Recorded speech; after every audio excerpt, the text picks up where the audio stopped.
Merci tout d'abord de t'être rendu disponible, parce que je sais que tu es très très pris. Voilà, directeur général délégué, membre du directoire, direction des opérations de Mondial Assistance. Est-ce que, alors au-delà de cet intitulé, parce que tu as un parcours qui est quand même assez original, mais comme un certain nombre d'entre nous, tu peux revenir un peu sur ce parcours et nous expliquer finalement comment tu es arrivé à l'assistance et ce qui te motive finalement dans tes fonctions actuelles. Alors, mon parcours, c'est quoi? Ma formation initiale double, je suis statisticien et ingénieur en informatique. J'ai beaucoup évolué, on va dire, dans les professions financières, établissements financiers, banques, surtout en IT. Quand on dit statisticien, on devine qu'il y a un tropisme assez naturel pour les process et les chiffres. Hein. Et je process au sens où Michel l'entendait d'ailleurs un petit peu, avec les limites que ça comporte d'ailleurs. J'ai fait 20 ans dans ces établissements financiers, puis il y a une vingtaine d'années, j'ai rejoint, on va dire, Mondial Assistance, hein, qui s'appelle en fait juridiquement AWP, Alliance Worldwide Partner France. C'est une des marques sur laquelle on opère, et c'est sûrement celle que vous connaissez. Donc on va utiliser celle-là, au risque de déplaire à Allianz Aktiengesellschaft. Absolument. Et donc ça fait 20 ans que j'y suis. J'y suis rentré comme DSI. J'ai évolué progressivement vers des fonctions, on va dire, de direction générale, avec quand même un gros centre de gravité autour des opérations. On appelle l'opération les plateaux d'assistance, les réseaux de prestataires, l'organisation au sens organisation de l'entreprise, SI, enfin on va dire l'armée de terre, l'aviation et la marine. Voilà. Ok, merci. Alors, on a un public là qui est surtout un public d'assureurs, moins d'assistance. Ouais. Ce qui serait sans doute utile, c'est déjà d'expliquer un peu ce qu'est le concept d'assistance. Je l'ai annoncé tout à l'heure, mais qu'on comprenne bien déjà où est-ce que l'on se situe, dans quel univers, de manière un petit peu plus précise que de cette idée de dire je suis tombé en panne, je vais appeler mon assisteur. Alors, tiens, je vais faire une remarque générale que je n'ai pas prévue. Si tu m'avais demandé de dire parle-moi de l'évolution du métier d'assistance, j'aurais dit, mais Michel a tout dit. J'étais un peu court. J'étais fasciné par le parallélisme de la trajectoire des métiers. Et il y a des moments, je me suis dit, mais c'est rigolo, il parle de nous. Alors par contre, le référentiel dans lequel il évolue n'est pas le même. Et je pense que ce qui est intéressant maintenant, c'est de voir en quoi ce changement de référentiel a de l'intérêt dans notre échange. Alors, c'est quoi une société d'assistance? Alors d'abord, c'est un métier régulé, c'est une branche, pour ceux qui l'ignorent, hein, parce que c'est un métier qui est évidemment beaucoup moins connu. On est dans des rapports de chiffre d'affaires, je crois que c'est 2 à 3% de l'IRD, hein, donc voilà, le chiffre d'affaires de l'assistance, ça relative tout de suite, c'est un peu le Vatican, combien de divisions quand même à certains égards. Enfin, nous, c'est plutôt le Vatican. Donc tout d'abord, c'est une branche de l'assurance, c'est la branche dite 17. Donc quand vous exercez ce métier d'assistance, quelque part, il y a un porteur de risque qui a cet agrément. Bien. Est-ce que c'est pour autant une société d'assurance? Plutôt non. Alors d'abord, pour une première raison, c'est qu'historiquement, c'était régulé tardivement. Le métier a existé, a été régulé ensuite. Donc ça c'est un premier trait. Le deuxième élément que je vais prendre un certain nombre de traits, je vais faire un petit tableau impressionniste là avec quelques touches qui me semblent significatives des différences et des caractéristiques significatives qui sont différentes entre notre métier, entre nos deux métiers. On est clairement en B2B2C. Le client final, celui qu'on sert, n'est pas notre client. Donc typiquement, on est l'assisteur d'Allianz en France. C'est Allianz France qui distribue l'assistance comme inclusion. Je vais revenir sur cet élément-là pour le compte de Mondial Assistance.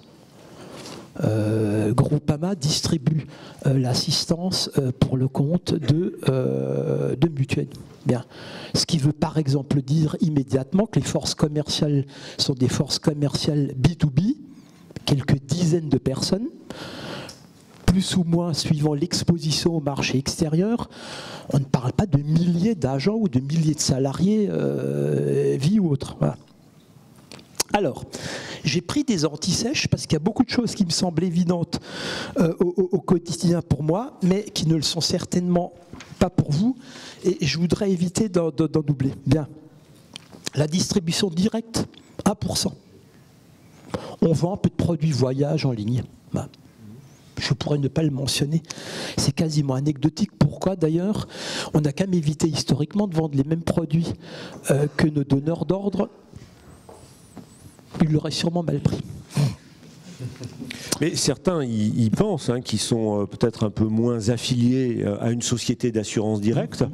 Donc c'est le cas pour Mondial Assistance, c'est le cas pour Fidelia par rapport au groupe Covéa, mais d'autres entreprises qu'on ne va pas forcément citer d'assistance peuvent aussi décider d'avoir un produit et puis d'aller chercher des clients en direct. Mais ça reste marginal. On en reparlera un petit peu plus tard, mais ça reste marginal, alors que le métier est né comme ça. Le métier est bien né il y a 40 ans, et tu citais Europe en parlant de 1963, puisque ça a été créé sur une idée des fondateurs d'Europe qui ont copié une idée qui vient de Scandinavie, c'est ce que disent les anciens, en copiant une société qui s'appelle Falck, qui d'ailleurs existe toujours pour ceux qui connaissent un petit peu cet environnement. Donc on a démarré en B2C. Tu voulais aller au Pérou avec un 707 en 1970, tu allais dans un guichet de banque, tu achetais un produit. Ce qui a permis de décoller dans ce métier, c'est l'inclusion. Le jour où un assureur a dit « je vais inclure mon produit massivement dans mes portefeuilles », il a cassé le problème du coup de la barrière de... Si vendre un produit à 10 francs, on en fera à l'époque, s'il y a 5 francs de distribution, ça commence à être un problème. Si on fait sauter cette barrière, parce qu'on est évidemment dans des primes faibles, extrêmement faibles, d'ailleurs à l'époque beaucoup plus faibles que ce que c'est aujourd'hui. Relativement, le poids relatif de la prime d'assistance a cru au fil des années. Je pense qu'elle arrive à une tangente, mais ce métier a pris une importance au fil du temps. Bien, donc on parle d'inclusion, nos produits sont quasiment toujours inclus dans un support. Typiquement une assurance automobile, une carte bancaire, un véhicule neuf. Une entreprise comme la nôtre a beaucoup de clients assureurs et banquiers, et c'est eux qui dominent le marché français de l'assistance, c'est eux qui assurent la grosse partie du chiffre d'affaires. Ce n'est pas le cas partout. Les constructeurs étant plutôt orientés sur la panne, l'accident n'est déjà pas leur affaire, c'est un premier point, évidemment sur une durée de vie limitée. Ça me permet peut-être d'ajouter quelque chose que j'ai oublié, le succès de l'assistance en France est largement dû, alors je pourrais dire que c'est à notre talent, je crains qu'il y ait une autre raison, qui soit l'absence d'automobile club en France. Un chiffre, l'Automobile Club en France fait 500 000 adhérents, et la moitié d'entre eux sont des adhérents mouches, je peux me permettre, je crois, de dire ça. L'ADAC en Allemagne, c'est 17 millions de membres. Donc l'Allemand moyen, son papa, il est où? À l'ADAC. Je soupçonne même les dirigeants d'Allianz d'avoir mis un certain temps à perdre ce réflexe, et comment aurait-il pu en être autrement? Donc le marché automobile, on verra, c'est la part du lion, est dominé à l'étranger, RAC en Grande-Bretagne, Royal Automobile Club en Catalogne, par des acteurs qui n'existent pas en France. Et donc qui laissent le champ libre à des Generali, à des Europe, à des Mondial, à des GAN à l'époque, à des AGF, qui ont un terrain libre pour jouer, et qui très vite évidemment vont au-delà de l'automobile. Là où les automobiles clubs ont tendance à rester. Qu'est-ce que j'ai d'autre à dire? Deux petits détails, enfin deux. J'ai envie de dire que ça s'apparente en termes de fonctionnement à l'assurance collective. Voilà. On a des primes d'un côté, puis un fichier client de l'autre. On va dire que quand les auditeurs cherchent à réconcilier les deux, c'est pas très simple, et puis on n'y arrive pas. Je dis ça par opposition, par exemple, à nos collègues américains, qui eux distribuent quasiment, en réalité, c'est de l'individuel déguisé. À chaque fois, tu as un nom, tu as un contrat, etc. Et puis évidemment, le dernier point qui est peut-être un des plus saillants, qui est de dire le gros de notre activité est rendu en nature, on rend des prestations en nature, on n'est pas un métier indemnitaire, même s'il se trouve que Mondial exerce parallèlement un petit métier indemnitaire autour de l'assurance voyage, qui est d'ailleurs le cas de certains confrères aussi. Mais ça reste marginal par rapport à nos préoccupations d'aujourd'hui. De fait, l'automobile, c'est quand même la partie la plus importante en termes d'activité. Alors, tu sais, quand je suis rentré dans l'entreprise, on me disait que ça allait mourir. Donc j'utilise toujours la même phrase, c'est comme Brassens, ça meurt, mais de mort très lente. Alors ça représente toujours au moins 70% des volumes. Alors que moi je suis dans une entreprise où le nombre de missions qu'on traite par an est multiplié par 10 en 20 ans. Donc cette part relative est restée. Parce que les franchises kilométriques ont disparu, parce qu'on a rajouté du véhicule de remplacement, parce qu'aussi peut-être, alors on va se jeter quelques fleurs, on a réussi à réduire les coûts de production, ça a été dit d'ailleurs avant, qui ont fait un peu de place et puis d'ailleurs à acheter moins cher aussi, les prestations externes, ça fait un peu de place, d'une part pour ajouter un petit peu plus de prestations qui remplaçaient les gains qui avaient fait en efficacité ou en achat, et puis peut-être aussi l'euro a joué un rôle, parce que sur une petite prime, forcément il y a une sensibilité au prix qui joue un peu moins. Je pense que ça c'est des éléments qui jouent sur ces métiers-là. Et puis je pense comme une bonne réputation, qui est le troisième facteur, qui fait que le consommateur très sincèrement est prêt à en payer le prix. Peut-être un petit peu lapidaire comme formulation, parce que son beau-frère, parce que sa grand-mère, parce que son voisin a fait une bonne expérience et lui a expliqué que ça valait le coup. C'est vrai qu'on a le sentiment que l'image des assisteurs n'est pas la même que celle des assureurs et qu'elle est sans doute plus écoute, est-ce qu'elle est privilégiée? Évidemment. Maintenant, il faut se garder de s'en targuer. On intervient au bon moment, avec des contrôles limités, parce qu'il faut peut-être rappeler, on va y revenir, il y a une autre grande différence dans ce métier, c'est que le poids du technique est incontestablement beaucoup plus faible. Alors pour deux raisons. La première, un dépannage remorquage, c'est 100 €, bien, en moyenne. Ça change évidemment, suivant que c'est le jour ou la nuit. La réparation d'un véhicule automobile, je crois que c'est dans les 1200, 1300, si j'ai des chiffres en tête. FFSA, donc le coût externe n'est pas le même. Si tu te trompes, c'est 100 et 1200, c'est pas tout à fait pareil. Et puis par ailleurs, évidemment, le rapport frais de gestion, frais externes, fait pencher désagréablement ce coup-ci la balance vers des sociétés qui arborent des frais de gestion élevés. C'est nous, et ça fait jamais bon effet auprès de nos donneurs d'ordre. Et parallèlement, je dis le fait que la part des sinistres, des coûts externes soit relativement modeste, permet évidemment d'être plus souple. Une anecdote que je n'avais pas prévue. Quand je suis rentré dans ce métier, au bout de 6 mois, je suis devenu patron des assistances un peu par hasard. Il y a une vacance de poste, j'étais projeté là-dedans, j'ai accepté. Et j'y suis toujours. Un jour, mes collaborateurs refusent l'assistance pour de bonnes raisons contractuelles. Un couple de personnes, le monsieur et la dame, ont plus de 80 ans. On était dans notre bon droit. Le lendemain matin, notre correspondant dans l'entreprise, chez le partenaire en question, m'a rappelé et m'a dit « Monsieur, c'est là où je t'attendais ». Je m'en souviens comme si c'était hier. Donc je pense qu'il y a deux choses. J'ai compris un petit peu en accéléré, mais après il faut quand même encore quelques années, ce qu'était ce métier. Et donc j'avais en face de moi quelqu'un qui me disait « Je te paye ». Et d'ailleurs, je te laisse la marge en conséquence qui est exacte pour que tu ne respectes pas le contrat quand il y a lieu de ne pas le respecter.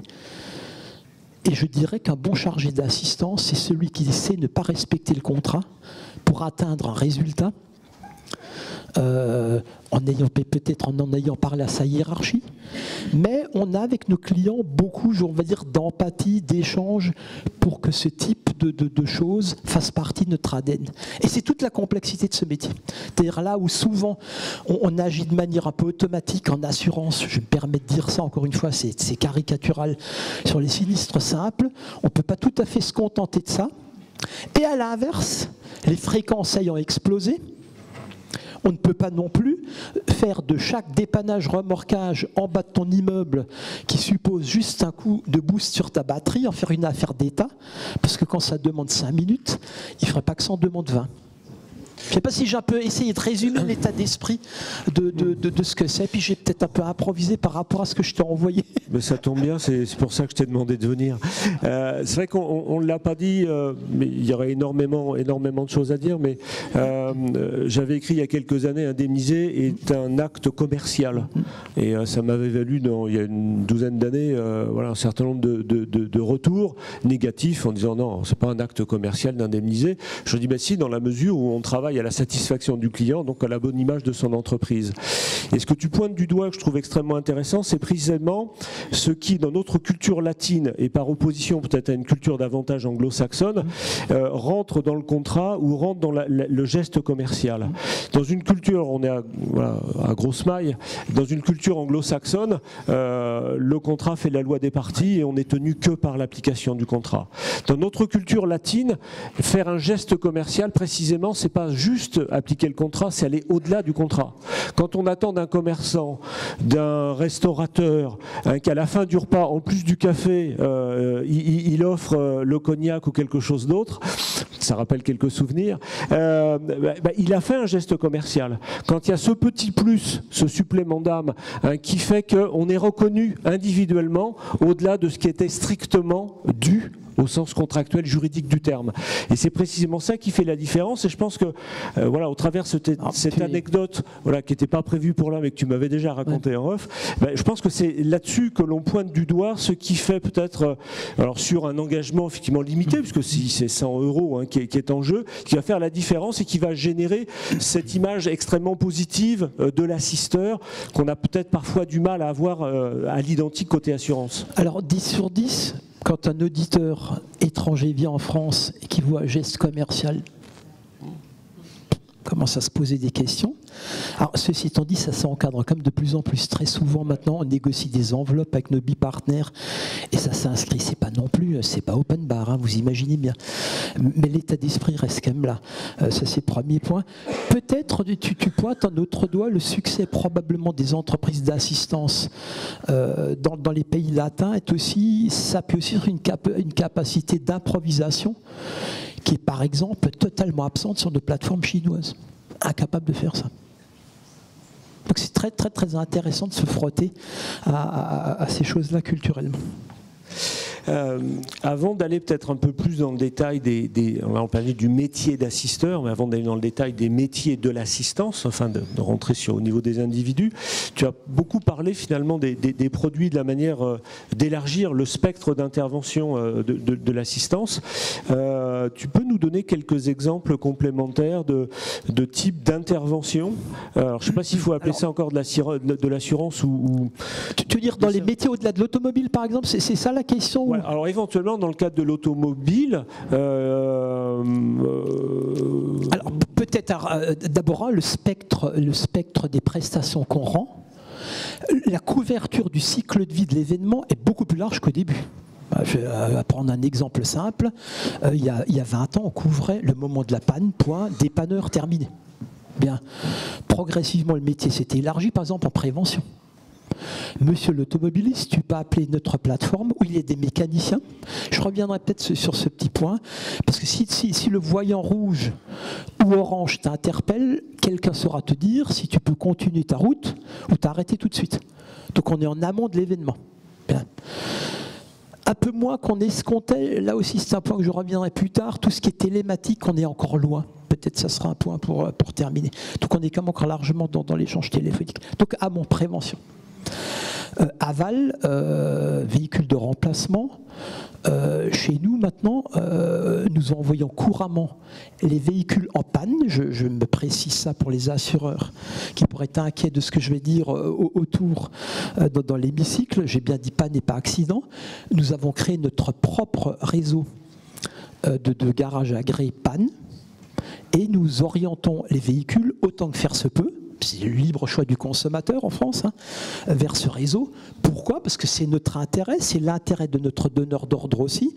Si par exemple un véhicule est réparé rapidement, la durée du véhicule de remplacement en est raccourcie, donc il y a un intérêt commun. Encore faut-il investir dans ce réseau et croire à sa qualité par rapport au garage standard du marché. Donc tout ça c'est fait en 20 ans. on passait de la simple assistance au moment de l'événement jusqu'à faire un peu de garantie mécanique, par exemple, sur nos plateaux. Donc l'idée de dire, prenons l'automobile, on cherche à couvrir le cycle de vie.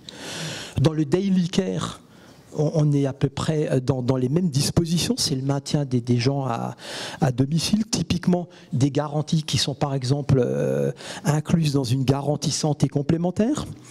De plus en plus, on va accompagner les gens dans la préparation d'une hospitalisation.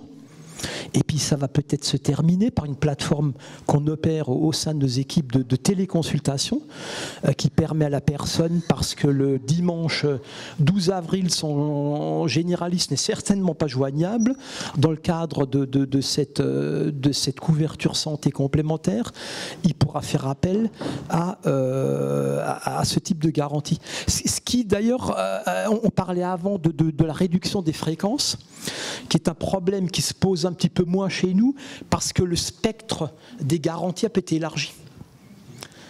Alors, la limite, ça sera probablement le pourcentage, le rapport entre la prime assistance et la prime de base. Hein. Ça ne va pas pouvoir aller...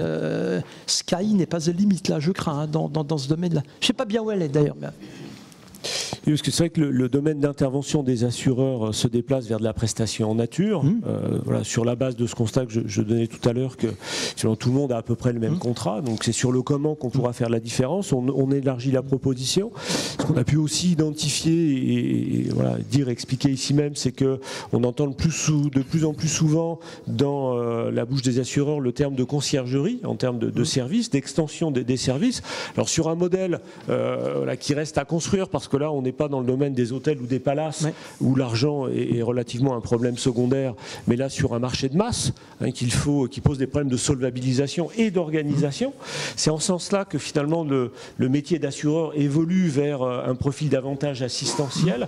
Est-ce qu'il en est de même pour les assisteurs? Est-ce qu'on va encore plus loin dans ce domaine de la conciergerie sur la base de cet exemple que tu donnais? Est-ce qu'on va là envers l'autre et réciproquement? C'est ça un peu la question, hein. C'est ça que je comprends. Voilà. Alors, est-ce qu'on va se marier? Tiens, qui sait? On est incontestablement plus proche qu'on ne l'a été. Ça, c'est une évidence absolue. Pourquoi? Tiens, je vais prendre un problème. Je ne savais pas qui était mon homologue chez AGF il y a 20 ans. Je ne le connaissais pas. J'ignorais pas son existence. On ne faisait rien ensemble. Bien.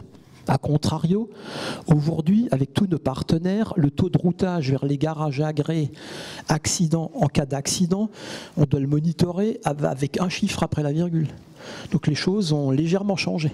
Donc est-ce qu'aujourd'hui, là où on était dans une disposition il y a 20 ans, qui consistait à être au fond au service exclusif du SI, et notre mission s'arrêtait là, il a fallu dire à nos collaborateurs, et vous avez 2 clients, vous avez le BI et le SI. Parce qu'il y a déjà un shift qui n'est pas si simple que ça, et qui consiste à dire, vous êtes aussi, par exemple, le garant de la charge sinistre de votre donneur d'ordre. Vous avez un rôle à jouer pour l'aider à maîtriser sa charge sinistre. Donc, vous avez un rôle à jouer pour restituer à BMW la vraie panne. Parce que si BMW a la vraie panne, il est arrivé que nous soyons sur le marché, les premiers, c'est arrivé à détecter une panne systémique qui n'avait pas été détectée avant. De repérer la vraie panne ne sert pas directement le bénéficiaire, mais le donneur d'ordre. Pour prendre 2 exemples assurantiels. Voilà. Alors, à l'inverse, c'est des choses qui se font moins, et puis après on dira ce qui se fait. Tiens, on parlait avant des corporels. On s'est dit, il y a 15 ans, on sait faire de l'assistance à domicile. Moi, j'étais convaincu qu'en corporel, on travaillerait massivement ensemble. C'est pas grand-chose. Pour un tas de bonnes raisons, hein, parce que quand ça se fait pas, c'est pas juste la mauvaise volonté des uns et des autres. Donc il faut se méfier de temps en temps des anticipations et des évidences. Elles ne se passent pas tout à fait comme il faut, alors qu'on a des réseaux, des plateaux, beaucoup d'atouts, des médecins, enfin il y a un tas des infirmières, des dizaines, hein, un tas de choses qui semblent favorables a priori à ce type de coopération. Bien. À l'inverse, peut-être il y a 2 choses à dire. Un, très vite, dans un groupe comme le nôtre, mais sûrement ailleurs aussi, des dirigeants du groupe je ne dirais même pas côté assistance, mais côté holding, on dit, mais attendez voir, avec les talents d'empathie, d'écoute qu'ont vos collaborateurs, ils savent gérer un sinistre simple. Ça nous semble une évidence. J'utilise simple au sens où on l'a dit avant, on ne va pas se mettre à gérer des corporels, vu l'expertise que ça demande, ça n'a aucun sens. Bien. Mais pourquoi vous ne reprenez pas ça? Il y a eu jusqu'à ce genre de questions, mais heureusement qu'on ne l'a pas fait. Je veux dire, il y a un changement d'échelle qu'on n'aurait sûrement pas encaissé. Bien, il y a des dispositions au départ. Bien. Pourquoi on a peut-être moins avancé qu'on peut l'imaginer? D'abord, pour faire ça, il faut un avantage économique. Or, en France, il n'existe pas. Enfin, de mon point de vue, je vais dire, en gros, convention collective plus accord d'entreprise à assistance égale à peu près assurance.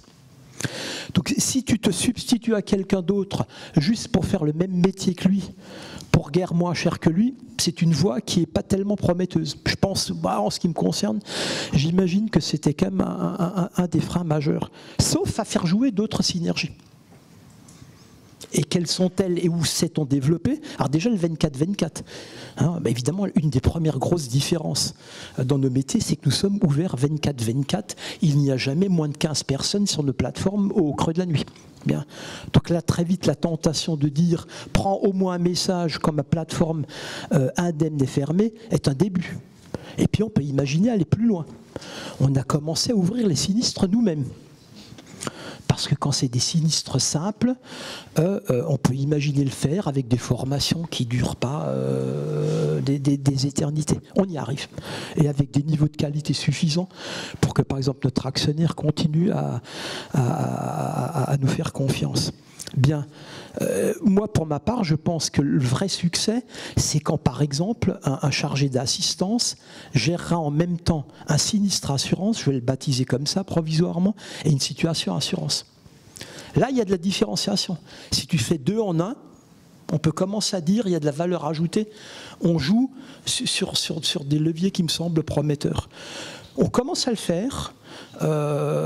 C'est un premier point. Ce qu'on fait beaucoup aussi, c'est au moins d'intégrer les parcours assistance et sinistre. Je vais prendre un exemple. Tu as un sinistre MRH. Tu devines très vite que ça relève de la réparation nature. Si l'assisteur pouvait transférer le sinistre chez le réparateur en nature qui a choisi l'assureur, qu'il soit interne ou externe, sans trop de couture, c'est pas plus mal. On travaille beaucoup autour de ces sujets-là. Ça reste donc relativement modeste. Alors, peut-être 2 derniers commentaires, et tu m'arrêtes si je suis trop long. Il me semble qu'il y a 2 limites à ça. La première, qui est les systèmes d'information ne communiquent pas si facilement que ça, même si c'est quand même beaucoup plus facile que ça ne l'a été. Et je crois qu'avec Internet et les API et tout ça, les années 2000 ont été une rupture dans ce domaine. Il y en a une autre. On a beaucoup parlé de polyvalence. Il y a comme une limite à la capacité cognitive des individus. On ne l'a pas évoqué, on a évoqué un tas de facteurs. Quand on dit que les collaborateurs sont polyvalents, encore faut-il qu'ils digèrent tous ces process. Or, dans nos métiers d'assistance, il y a quelque chose que je n'ai pas évoqué et je crois qu'il faut y prendre garde. On est dans du temps réel. Moi, je suis souvent frappé quand je fais de la double écoute sur une plateforme d'assurance de me dire, au fond, et je vais exagérer, parce qu'on est là un petit peu pour caricaturer, pour se comprendre, tout ça aurait un peu pu attendre cet après-midi. Et c'est évidemment une caricature. Un caractère d'urgence. Ok, nous, c'est particulier. Tiens, je vais te donner. On n'a pas de KPI de stock. Pourquoi ? C'est étranger à mon vocabulaire parce que 80% des trucs doivent être réglés dans la journée. Et c'est dans l'ADN de l'entreprise. Donc ça veut dire qu'il faut des réponses. C'est pas forcément très technique au sens où vous l'entendez, mais il faut des réponses rapides. Le droit à l'erreur est un peu plus faible parce que là, le monsieur et la dame, ils sont au bord de la route, puis le chien aboie, et puis les enfants pleurent. Donc il y a une charge émotionnelle forte. Je rigole, mais pas tant que ça. Le droit à l'erreur est relativement limité, donc la charge mentale est forte. Et Et on ne peut pas ne pas tenir compte de ça. Et clairement, dans l'exercice de nos métiers, il y a des partenaires sociaux dans la salle. S'ils nous disent mais la charge mentale dans ce métier a augmenté depuis 20 ans, ben évidemment que oui. Pourquoi ? Parce que là où on faisait un missionnement par téléphone, on appelait un dépanneur remorqueur, on lui répétait ce qu'il y avait à l'écran et c'était une pause. Ben, la pause a disparu parce qu'aujourd'hui c'est 98% de messages électroniques. Donc cette pause implicite a disparu, donc les capacités d'attention, d'écoute doivent être encore plus exacerbées. Ce qu'on avait vu également dans les tendances transversales d'évolution liées à la digitalisation de l'activité, c'est effectivement une plus forte densité, une plus forte intensité dans l'exercice de son métier, dans la mesure où les tâches simples à faible valeur ajoutée ont été automatisées ou transférées sur le client. Alors je l'affirme, mais on l'a constaté aussi de manière générale. On a le droit de ne pas être d'accord avec ça. Je vois le temps qui passe et je me doutais qu'on serait nécessairement frustré parce que c'est toujours passionnant de t'écouter. Est-ce que, pour terminer, il y a un dernier point, parce qu'on n'a pas tout abordé de ce que l'on avait prévu, mais on avait Tiens, je vais rebondir une minute sur le dernier, parce qu'on a parlé de formation, de com. Je viens de dire deux choses. Nous, on a des indices. J'ai noté qu'il est plus bavard que moi quand même, j'en ai trouvé un. On a des indices de satisfaction qui, en automobile, dépassent 70%. Je ne sais pas si le NPS, ça parle à tout le monde ou non. Bon, plus de 70%. Et pourtant, nos collaborateurs vivent mal cette évolution. Parce qu'en les empêchant, entre guillemets, d'appeler le dépanneur, on les a dessaisis d'une partie de leur métier. Donc, le bénéficiaire, le client final me dit, alors 70, c'est évidemment dû aux circonstances. Les pompiers ont 50 aussi, même s'ils se trompent. Donc encore une fois, évidemment, là où les telcos en France sont généralement moins de zéro à peu près systématiquement, on est dans une situation privilégiée qu'il faut prendre en compte et qui explique assez largement ce type de niveau de NPS. Il faut avoir la modestie de le dire. Et puis une petite grogne avec un engagement sociétal au sein de notre société gigantesque. Par ailleurs, ce qui est une vraie fierté de gens qui se sentent un peu dépossédés de leur métier. Donc on parlait de com, on parlait d'explication. Je vais citer un exemple qui nous coûte beaucoup d'énergie. Le comité de direction fait ce qu'on appelle des roadshows en personne. Donc moi, on en fait des dizaines, je ne sais pas, chacun, une demi-douzaine, une douzaine, avec un collaborateur direct du comité de direction pour expliquer la stratégie de l'entreprise. Tu ne peux pas attendre d'un responsable de groupe, d'un cadre de base qui transmette ça. C'est trop lui demander, c'est même exorbitant. Donc je pense que demain, un de nos grands boulots, peut-être ça c'est un des messages, consistera à consacrer beaucoup de temps à expliquer comment le monde change.